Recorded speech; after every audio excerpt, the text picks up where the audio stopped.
नमस्कार दोस्तों, mentor fluent YouTube channel पर मैं समय हूँ पुस्तक के हिंदी ऑडियो बुक समरी में आपका स्वागत है। एपिसोड 4 मनुष्य की संरचना तथा उसकी कार्य प्रणाली। यहाँ मेरी दिक्कत यह है कि मेरे बाबत संपूर्ण मनुष्य जाति हमेशा से अनजान रही है और बात की गहराई तथा उसकी उपयोगिता को देखते हुए मैं चाहता हूँ कि एक एक विषय अलग अलग कर आपको मेरे स्वरूपों, मेरी शक्तियों तथा इनसे जुड़े आपके जीवन के बाबत चंद बातें स्पष्टता पूर्वक समझाऊं, ताकि जब मैं अपने स्वभाव की वास्तविक गहराइयों के बाबत आपको बताऊं तो आपके लिए समझना आसान हो जाए। अतः मैं जब और जो समझाऊं वह ध्यान से समझ लेना, क्योंकि आपकी समझ ही आपके जीवन में सब कुछ ठीक कर सकती है।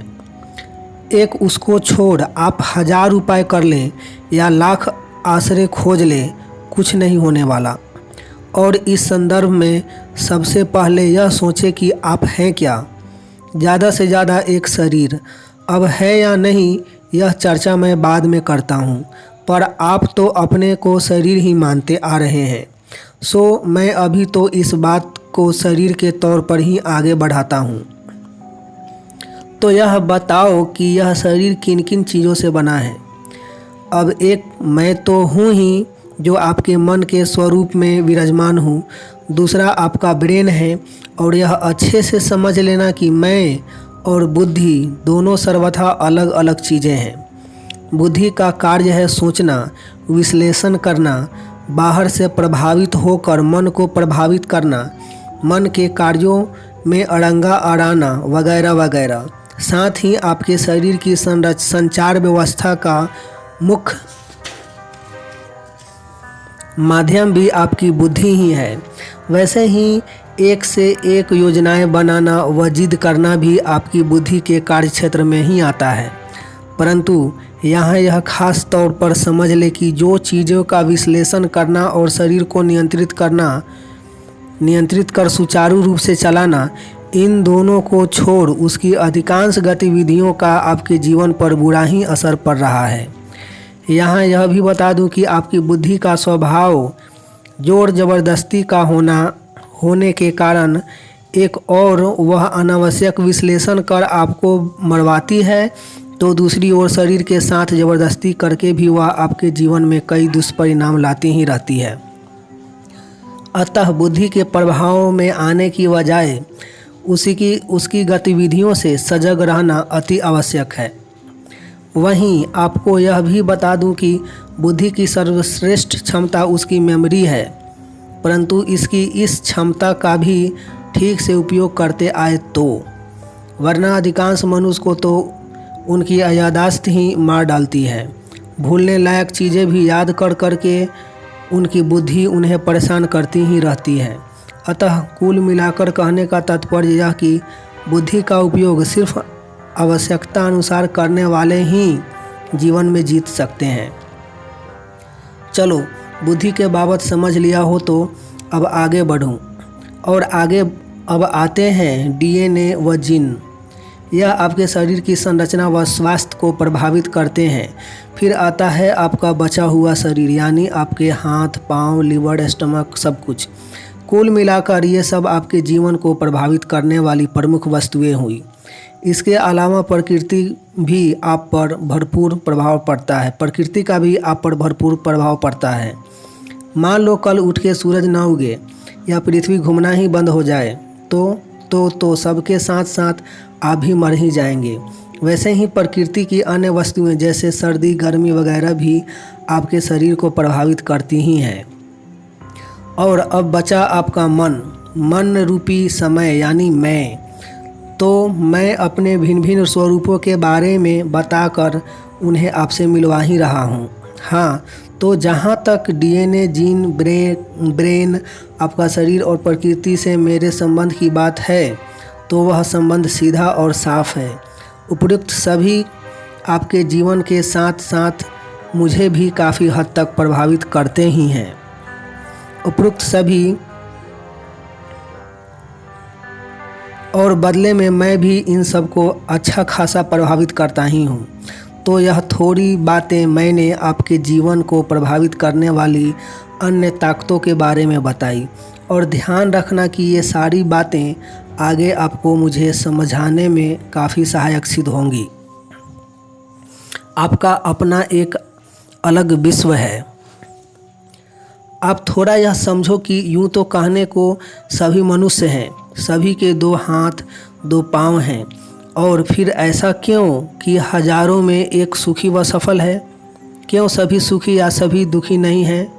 युगों से इस सवाल के जवाब ने मनुष्य उलझा है। हर युग में इसके अनेक जवाब दिए गए हैं, परंतु कोई सत्य के निकट नहीं। पाप पुण्य, आस्तिक नास्तिक या कर्म व फल इसके उत्तर नहीं। इसलिए यह सारे उपाय सार्थक नहीं हो पा रहे हैं। कोई उपाय सबको एक साथ सुखी व सफल बनाने वाला नहीं जान पड़ रहा है, और इसलिए इसके परिणाम भी नहीं आए हैं। दुखी हजारों वर्ष पूर्व का मनुष्य भी था, वह दुख आज के मनुष्य का भी भाग्य है ही। आपके लिए मेरे 2 अलग अस्तित्व हैं। एक है यूनिवर्सल टाइम, जिसके कारण यह पूरा विश्व अस्तित्व में आया है, तथा दूसरा है आपका मन रूपी समय। और राज की बात यह कि आपका मन रूपी समय अपने एक अलग विश्व का निर्माण करता है। और इसी बात को सरल भाषा में कहूँ तो आपके लिए एक साथ 2 विश्व समानांतर रूप से अस्तित्व में हैं। एक तो यह पूरा ब्रह्मांड जिसे आप विश्व के रूप में जानते हैं, और दूसरा आपका अपना विश्व जो आप स्वयं बनाते चले जा रहे हैं। तथा ठीक उसी तर्ज पर मेरे 2 भिन्न भिन्न स्वरूप भी अस्तित्व में हैं। एक यूनिवर्सल टाइम तथा दूसरा आपका मन रूपी समय, यानी आपका व्यक्तिगत टाइम। सच कहूँ तो वही आपका असली विश्व है, क्योंकि इस ब्रह्मांड रूपी विश्व से आपका कुछ लेना देना नहीं। आप जीते व मरते दोनों अपने ही विश्व में हैं। जैसे जैसे यह ब्रह्मांड मेरे यूनिवर्सल स्वरूप के विस्तार के साथ रोज रोज बढ़ता जा रहा है, ठीक वैसे ही आपका अपना विश्व भी मेरे मनरूपी समय यानी आपके व्यक्तिगत समय के विस्तार के साथ रोज रोज बढ़ता चला जा रहा है। और महत्वपूर्ण यह कि ये दोनों विश्व अपनी अपनी जगह पूर्ण स्वतंत्र हैं। किसी को भी एक दूसरे के विश्व में दखलंदाजी करने का कोई अधिकार नहीं। निश्चित ही बात चौंकाने वाली है, परंतु गहरी हकीकत यही है। यह बड़े राज की बात है, साथ ही बड़ी गहरी बात भी है। और आपकी सबसे बड़ी बात ही यहाँ हो रही है कि आप दोनों विश्व को अलग अलग नहीं जानते, तथा एक विश्व का दूसरे पर क्या प्रभाव पड़ता है ये नहीं जानते, तथा एक विश्व का दूसरे पर प्रभाव खोजते हैं। आप अपने जगत में मची उथल पुथल हेतु वैश्विक जगत में ब्रह्म स्वरूप में आश्रय खोजते रहते हैं, जबकि वास्तव में मेरे उस ब्रह्म स्वरूप का आपके जगत में कोई अधिकार नहीं। आपका जगत बनाता भी मेरा मन स्वरूपी समय का स्वरूप है, तथा जो कुछ भी आज आपके जगत की हालत है उस हेतु जवाबदार भी सिर्फ मेरा यह मन रूपी समय का स्वरूप ही है। यानी आपको अपने जगत में कोई भी बदलाहट लानी है तो आपको अपने मन रूपी समय के साथ प्रयोग करने हैं, मेरे यूनिवर्सल टाइम के स्वरूप के साथ नहीं। अरे, जब आपका उस विश्व के भूकंप, सुनामी या धूप बारिश पर कोई नियंत्रण नहीं, तो फिर कैसे हो सकता है? जब आपका उस विश्व के भूकंप, सुनामी या धूप बारिश पर कोई नियंत्रण नहीं, तो फिर उस विश्व को आपके विश्व में दखल अंदाजी का अधिकार कैसे हो सकता है? मैं 1000 बार कह चुका हूँ कि सब कुछ नियम से चल रहा है, और एहसास की कोख से निकले नियम एक तरफा या पक्षपातपूर्ण कभी नहीं हो सकते। जिस एहसास को भगवान का दर्जा दिए हुए हो, कम से कम उस पर इतना विश्वास तो रखो। यदि उसने आपको ब्रह्मांड में दखलंदाजी का कोई अधिकार नहीं दिया है, तो निश्चित ही उसने ब्रह्मांड को भी आपके व्यक्तिगत विश्व में दखलंदाजी का कोई अधिकार नहीं दिया ही होगा। चलो, यह तो बहुत दूर की बात हुई। आप में से अधिकांश को तो यह भी नहीं मालूम पड़ता कि उनका अपना भी अलग से कोई विश्व है, और इसी कारण हर कोई अपने विश्व में मची उथल पुथल से घबरा कर वैश्विक जगत की ओर झांकना शुरू हो जाता है। पर इस बात को गांठ बांध ले कि उस विश्व का आपके विश्व से कुछ ताल्लुक नहीं। यहाँ यह भी समझ ले कि जितने मनुष्य उतने ही उनके मन रूपी समय हैं और उतने ही उनके भिन्न भिन्न विश्व भी हैं। हालांकि मैं आपकी हालत समझ सकता हूँ। यहाँ मैंने एक नहीं अनेक बातें चौंकाने वाली की है। एक तो आपके लिए आपका अपना कोई विश्व है, यही चौंकाने वाली बात है। ऊपर से आपके विश्व पर ब्रह्मांड स्वरूपी विश्व का कोई जाति दखल नहीं, यह तो और भी चौंकाने वाली बात है। चलो ये दोनों बातें तो मैं आगे आपको विस्तार से समझाऊंगा ही, पर अभी तो यह समझ लो कि इस ब्रह्मांड स्वरूपी विश्व का तमाम मनुष्य के विश्व पर सिर्फ सामूहिक असर होता है। जैसे कल उठकर जिस रोज़ सूर्य चूक जाएगा, उस रोज़ तमाम मनुष्य रूपी विश्व का एक साथ अंत आ जाएगा। यानी ब्रह्मांड रूपी विश्व का सबके विश्व पर सामूहिक प्रभाव तो अवश्य पड़ता है, परंतु उसका मनुष्य के व्यक्तिगत विश्व पर अलग से कोई प्रभाव नहीं पड़ता है। अतः ग्रहों की गति पर आधारित आपको आपके ज्योतिषों से संबंधित सारे आश्रय गलत हैं। खैर, अब आगे सबसे पहले मैं इन दोनों विश्व का विस्तार कैसे होता है इसकी चर्चा कर लेता हूँ, और इस बाबत दोनों जगत की तुलना करूँ तो दोनों के विस्तार की प्रक्रिया एक सी है। दोनों का विस्तार भी मेरी इच्छा शक्ति के आधार पर होता ही रहता है, तथा दोनों के हर विस्तार के साथ उन पर एहसास की नियम रूपी मोहर भी हाथों हाथ लगती रहती है। और फिर आगे दोनों जगत के हुए हर विस्तार को उन नियमों से बाध्य होकर ही विचरण करना पड़ता है। यानी फिर उनके आगे का विकास और विनाश दोनों उन्हीं नियमों के तहत होता है। यहाँ तक तो सब ठीक है, परंतु अब जो बात मैं आपको बताने जा रहा हूँ वह अति महत्वपूर्ण है, और वह यह कि ब्रह्मांड स्वरूपी विश्व का तथा आपके जगत में एक बहुत बड़ा बुनियादी फ़र्क है। तथा उस संदर्भ में यदि मैं आपसे ब्रह्मांड रूपी विश्व के ढांचे की बात करूं तो उसमें बुनियादी रूप से मैं और मेरे कारण फैली हुई स्पेस प्रमुख है, और जहां तक वह एहसास जिसके कारण हम अस्तित्व में हैं वह भी एक तीसरी शक्ति के रूप में इस विश्व रूपी जगत के समय व स्थान की रग रग में बसा हुआ तो होता है, परंतु अपने पूर्ण प्रभाव के साथ नहीं। यानी एहसास की मौजूदगी होने के बावजूद इस विश्व की सारी स्पेस में एहसास की उपस्थिति का वास्तविक एहसास नदारद होता है, और इसी कारण आप इसे निर्जीव जगत कहते हैं। खैर, फिर इस निर्जीव स्पेस में चेतना का विकास होकर उसके कुछ कणों में जान आती है, जिन्हें शुरुआती तौर पर आप बैक्टीरिया कह सकते हैं, और फिर उस प्राणवान चेतना का अपनी इच्छा शक्ति के आधार पर क्रमशः पेड़ पौधों और वहाँ से आगे चलकर कीड़े मकोड़े से अलग लेकर जानवर तक में विकास होता है। यहाँ समझने वाली महत्वपूर्ण बात यह कि टाइम और स्पेस के साथ साथ इनमें एहसास की उपस्थिति का एहसास भी धीरे धीरे कर दृढ़ होता चला जाता है। यानी ये हर हाल में निर्जीव तत्वों से बेहतर होते हैं। परंतु यहाँ भी ध्यान रखने योग्य बात यह कि एहसास अपनी पूर्णता में प्रकट तो इनमें भी नहीं होता है।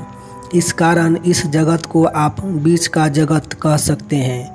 अब आता है आपका जगत, और यदि आपके विश्व की बात करूं तो वहां भी मैं समय के रूप में उपस्थित हूं, और मुझसे ही आपके जगत का विस्तार भी हो रहा है, जिसे आप अपने जगत की स्पेस समझें। परंतु बाकी सारे जगत से आपके जगत का असल फ़र्क यह कि उसमें एहसास अपनी पूर्णता से उपस्थित होता है, और यही कारण है कि आप भावों के इतने उतार चढ़ाव को महसूस कर पाते हैं। और यह बात समझना आपके लिए कोई मुश्किल काम नहीं। विश्व रूपी जगत की सारी चीज़ें जैसे पृथ्वी, चाँद, तारे, हवा, पानी या कुछ भी, सब में समय व स्थान तो है, पर एहसास न के बराबर। और चूँकि एहसास न के बराबर है, इसलिए वे पूरी तरह सिर्फ नियम से बंधे हुए हैं, और सही मायने में एहसास के नाम पर उनके पास यह नियम ही हैं। यदि पृथ्वी घूम रही है तो घूम रही है, सूर्य तप रहा है तो तप ही रहा है, और हवाएं बह रही हैं तो वह बह ही रही हैं। उनमें किसी भी अन्य प्रवृत्ति की कोई संभावना नहीं, कुछ अन्य की चाह भी नहीं, कुछ थकान नहीं और कोई आनंद भी नहीं। एहसास के नाम पर सिर्फ नियम, यानी इस विश्व रूपी जगत को कोई स्वतंत्रता नहीं। वहीं दूसरे जगत यानी पेड़ पौधों व जानवरों की जगत बाबत बात करें तो वे निश्चित ही निर्जीव से काफ़ी बेहतर हालत में हैं, क्योंकि यह एहसास आंशिक ही सही पर उनमें सक्रिय चेतना के रूप में मौजूद तो है होगा। अभी तो वापस विश्व रूपी जगत पर लौट आऊं तो चूँकि यह पूरा विश्व रूपी जगत एक नियम से चल रहा है, अतः वहाँ की हर चीज़ जानी जा सके ऐसी है, और यह जानना ही विज्ञान है। इस दिशा में यहाँ यह बताने की ज़रूरत ही नहीं कि अपनी प्रज्ञा और कटिबद्धता के आधार पर विज्ञान आज कहाँ का कहाँ पहुँच गया है। वह बदलते मौसम से लेकर कौन सा ग्रह कब लगने वाला है तक का सब कुछ बड़ी आसानी से बताने लग गया है। स्पेस रोज़ रोज़ फैल रहा है, यह भी विज्ञान अब जान ही चुका है, और ग्रहों की दूरी तो वह अब बड़ी आसानी से नापने लग गया है। कहने का तात्पर्य यह कि चूँकि विश्वरूपी जगत सिर्फ नियम से बंधा हुआ है, अतः उस बाबत जानना विज्ञान के लिए बड़ा आसान है, और मानना पड़ेगा कि उस बाबत विज्ञान बहुत कुछ जान भी चुका है, और विज्ञान की प्रज्ञा और कटिबद्धता देखते हुए आगे भी वह बहुत कुछ और जान ही लेगा, यह साफ दिख रहा है। चलो छोड़ो विज्ञान की प्रज्ञा या विश्वरूपी जगत, आज मेरे चिंतन का विषय नहीं। सो अब बात सीधे आपके मन रूपी जगत की कर ली जाए, यानी आपके पर्सनल जगत की करी जाए। यूँ भी सारा कन्फ्यूजन यही तो है। तो यहाँ भी मैं मन रूपी समय से ही आपके जगत का विकास करता हूँ। नियम से यह जगत भी बंधा ही हुआ है, परंतु फ़र्क इतना कि आप में एहसास अपनी पूर्णता से मौजूद है। वह भले ही करता कुछ नहीं है, भूमिका एक उत्प्रेरक की ही निभाता है, परंतु अपनी पूर्णता में मौजूद होने के कारण उससे मनुष्यों में तमाम तरीके के हजारों भावों के एहसास उत्पन्न होते रहते हैं। और यह समझाने की आवश्यकता नहीं कि इन्हीं एहसासों के कारण मनुष्य पूर्णतः सजीव भी है तथा विश्व की सबसे मूल्यवान धरोहर भी। और यहाँ जो सबसे महत्वपूर्ण बात यह है वह यह कि यह मनुष्य अपने जगत का विकास और विनाश दोनों करने के लिए पूर्ण रूप से स्वतंत्र होता है, और उसके अपने विश्व निर्माण की यह परम स्वतंत्रता उसका एक ऐसा गौरव है जो उसे तमाम अन्य जगत से भिन्न खड़ा कर देता है। लेकिन हाँ, यहाँ भी यह बात ध्यान रखने योग्य ही है कि यह मनुष्य स्वतंत्र होते हुए भी अपनी स्वतंत्रता के उपयोग के परिणामों से तो नियम अनुसार बंधा ही हुआ है। हालांकि यहाँ समझने वाली बात यह कि मनुष्य की संज्ञानता यदि एक ओर गौरव की बात है तो दूसरी ओर उसकी अपनी इच्छानुसार अपना विश्व बनाने की मिली यह परम स्वतंत्रता उसके लिए एक जवाबदारी का विषय भी है। अरे भाई, जब आप पूर्ण स्वतंत्र हैं तो जवाबदारी भी आपकी ही हुई ना। और यहाँ यह स्पष्ट समझ ले कि यह जवाबदारी उठाए वगैरह आपका कोई उद्धार नहीं। अब सवाल यह कि यह जवाबदारी उठाई कैसे जाए, तो निश्चित ही यह भी इतना आसान नहीं, क्योंकि एहसास द्वारा रचित यह संपूर्ण रचना इतनी विशाल और कॉम्प्लिकेटेड है कि इसमें मनुष्य को सुख व सफलता दिलवाते हुए उसे अपने जीवन के सही मुकाम पर पहुंचाना सिर्फ मेरा काम है, और वह आता भी सिर्फ मुझे ही है। हालांकि इस पर विस्तार से चर्चा आगे। अभी तो वर्तमान संदर्भ में इतना समझे कि मनुष्य का जीवन दो शक्तियाँ चलाती हैं, एक मैं और दूसरा उसकी बुद्धि। और यह जो मनुष्य अपनी बुद्धि के अनुसार चल के मनचाहा कर सकता है, यही उसकी स्वतंत्रता है। लेकिन यही आकर वह फंस भी जाता है, क्योंकि एक इसी कारण यहाँ हर मनुष्य ने अपना एक निराला जगत बना रखा है। दरअसल हर कोई अपने को मिली स्वतंत्रता का भरपूर फ़ायदा उठा रहा है तथा यही कारण है कि हर एक की इच्छाएं भी अलग अलग हैं तथा हर एक के विचार भी।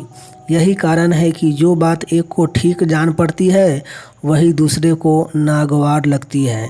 जो वस्तु एक को अमृत जान पड़ती है वही दूसरों को जहर सी भासती है।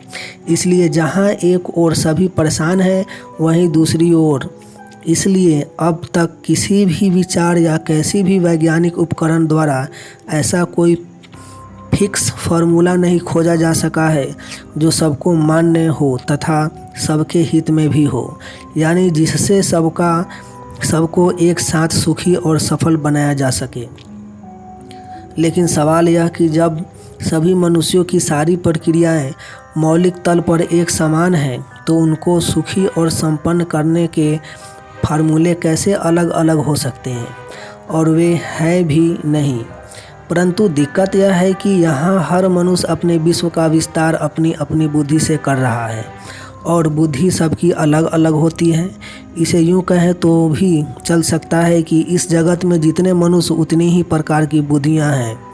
वही दूसरी ओर मेरी बात करूँ तो मैं सब में समान रूप से तथा समान शक्तियों के साथ मौजूद हूँ और कार्य भी मैं एक ही नियम के अंतर्गत करता हूँ। मनुष्य के विश्व संवारने के तमाम सूत्रों का भी मैं ही एकमात्र जानकार हूँ और वे सारे फार्मूले फिक्स भी हैं और सब पर समान रूप से लागू भी होते हैं। अपनी उपरोक्त बात को यदि मैं थोड़ा और सरल भाषा में समझाकर कहूँ तो मनुष्य के पास दो प्रमुख शक्तियाँ हैं जो उसके जीवन को चला रही हैं। एक उसका समय रूपी मन यानी मैं और दूसरा उसकी बुद्धि। मैं जो रहस्यों का जानकार हूँ तथा बुद्धि जो तमाम रहस्यों से अनजान है। मैं जो सब में समान रूप से मौजूद हूँ और बुद्धि जो सब में भिन्न भिन्न रूप है। और चूँकि मनुष्य स्वतंत्र है कि वह बुद्धि से चले या मन से, बस इसी स्वतंत्रता का फ़ायदा उठाते हुए वह बुद्धि लगा कर अपना विश्व बढ़ाए चले जा रहा है। इसी कारण सबके विश्व और सुख दुख भी अलग अलग हैं और सब जीवन को सफल बनाने हेतु फार्मूले भी अलग अलग अप्लाई कर रहे हैं। जबकि मैं समझाना यह चाह रहा हूँ कि जब सारे मनुष्यों में एक बुद्धि को छोड़कर अन्य कोई फेर नहीं, तो फिर उन्हें सुखी और सफल करने के फार्मूले कैसे अलग अलग हो सकते हैं। बस इस बात पर अच्छे से गौर कर लो, आप जल्द ही सुख और सफलता की राह पर लग जाएंगे। अभी तो इस चर्चा को यहीं से आगे बढ़ाते हुए मनुष्य की इतनी सफलता का राज जानने की कोशिश करते हैं। लो, यह मैं क्या कह गया, राज जानने की कोशिश आप करें, मुझे तो पता ही है। और अब आप भी सुन लो, आपकी सबसे बड़ी दिक्कत यह है कि आप अपना विश्व स्वयं बनाते चले जा रहे हैं जिसका आपको कोई अंदाज़ा ही नहीं है। यानी आप अपना विश्व अपने स्वभाव अनुसार बेहोशी में बनाते चले जा रहे हैं। यदि एक बार आपको इस बात का होश आ जाए तो आप अपने विश्व को ठीक से संवारने का प्रयास भी करें। शायद जल्द ही अपने विश्व संवारने के उपलब्ध फिक्स फार्मूलों की खोज भी शुरू करें। और फार्मूले तो हज़ारों की तादाद में हैं, उनकी अलग से किसी चर्चा का कोई तुक नहीं, उल्टा आप कंफ्यूज हो जाएंगे। अतः मैं सीधे उन फार्मूले को समझने का एक फिक्स फार्मूला दे देता हूँ, जिससे आपको यह समझ आ जाएगा कि कौन सा फार्मूला जीवन को बढ़ाने वाला है और कौन सा नहीं। तो जीवन को बढ़ाने वाले फार्मूले की सबसे बड़ी विशेषता यह है कि वह सबका बराबरी पर उद्धार करने वाला होता है। अतः इस बाबत एक बात समझदारी पूर्वक बड़े गहरे से अपने भीतर उतार लेना कि कोई भी ऐसा फार्मूला या जो सबको समान रूप से हितकर न हो वह आपके उद्धार का फार्मूला हो ही नहीं सकता। और अब आप थोड़ा अपने जीवन को बढ़ाने हेतु जो फार्मूला अपना रहे हैं उन पर गौर करें। वे सब ऐसे हैं जो एक को ठीक जान पड़ते हैं तो दूसरों को नहीं, उससे एक ठीक होता है तो दूसरा नहीं। यानी न सिर्फ आप फार्मूले गलत अप्लाई कर रहे हैं बल्कि आपके विश्व बनाने के तरीके भी गलत हैं। समझे, यदि वास्तव में कोई पानी फ़िल्टर करने की मशीन हो तो वह कहीं का भी पानी हो उसे फ़िल्टर करेगा ही। ऐसा नहीं होगा कि वह जापान में पानी फ़िल्टर करेगी और अर्जेंटीना में नहीं, या समुद्र का पानी फ़िल्टर करेगी और नदी का नहीं। वैसे ही मनुष्य के उद्धार का यदि कोई फार्मूला पक्का है तो वह सारे मनुष्य, सारे जात भात, देश और धर्म के मनुष्य का उद्धार करने में सक्षम होगा ही। और ना समझ लेना कि फार्मूला देने के नाम पर कोई आपका बहका रहा है या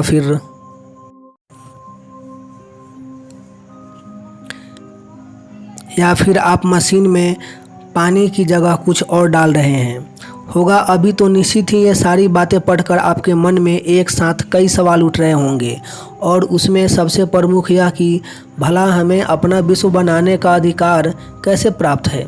सवाल यह भी कि हम अपना विश्व बनाते कब और कैसे हैं, वह है कैसा। हाँ, एक एक करके आपके सारे सवालों का जवाब देता हूँ। बस अभी तो विश्व संवारने के फार्मूले बाबत जो बताया उस पर अच्छे से मनन कर लो। आगे की सारी बातें समझाने हेतु यह एक आपको बड़ी काम आएगी। आगे की सारी बातें समझने हेतु यह समझ आपको बड़ी काम आएगी। मिलेंगे नेक्स्ट एपिसोड में, तब तक लाइफ को एंजॉय कीजिए, मस्त रहिए, हंसते मुस्कुराते रहिए। आपका कीमती समय देने के लिए आपको बहुत बहुत धन्यवाद।